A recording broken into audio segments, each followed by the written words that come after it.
Hello. I just wanted to take an opportunity to discuss some things that we see in papers often on the master's level, and its lack of citations.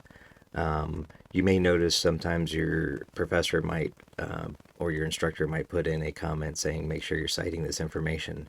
And so I want to pull up an academic journal to kind of show what they're talking about, what we mean by that. So notice right away in the introduction, they're citing the very first thing that's mentioned.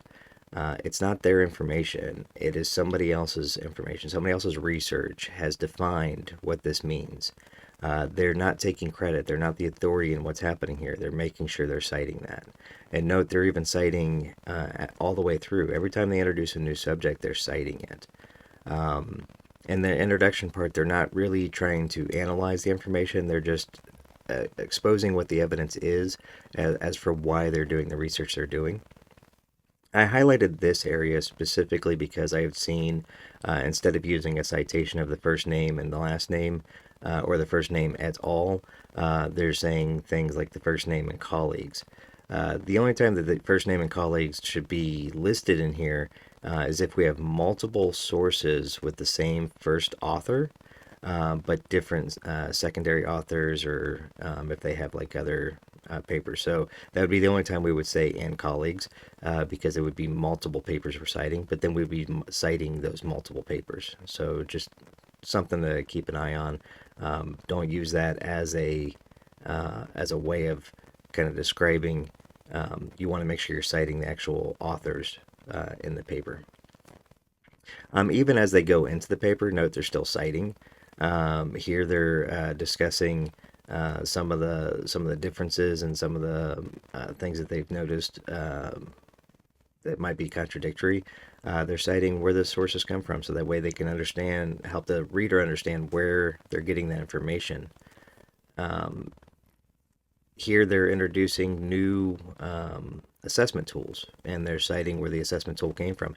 And note here, they're discussing where this is the purpose for this one and how it contrasts with this other one, and they're still citing the other one too. So again, not taking any knowledge or credit for what's happening there. They're letting the author who wrote the assessments get the credit for that.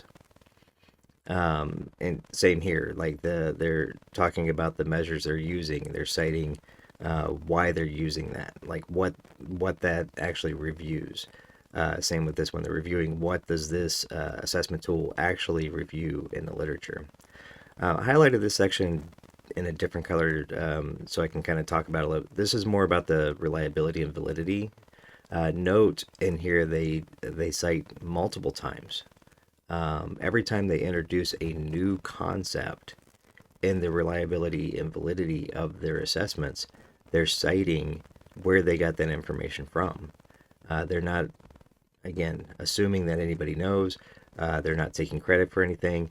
They're giving the credit for the people who actually put together the reliability and validity studies on those specific assessments.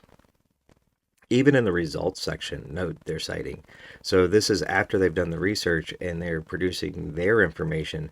They're still citing because they're showing how it compares to the previous studies that have been there, letting you know that like this isn't consistent, and here's why. Here's where you can go back and find out where the inconsistencies might lie.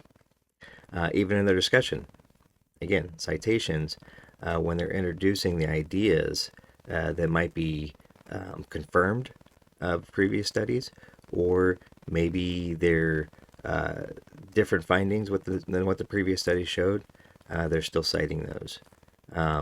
So just something to keep in mind when we're working on our papers as master students. We want to make sure that the citations are there and we're giving credit whenever there's new information, comparing information, or something that is known from the literature before us, not from us. So again, rule of thumb: if it's an opinion, probably shouldn't be in the paper. If it's a fact, we need to make sure we're citing where that fact came from, because that's the only way we show academic honesty and give credit for the people who are doing the work before us, just to make sure we're going through that. So if you have any questions, feel free to hit us up.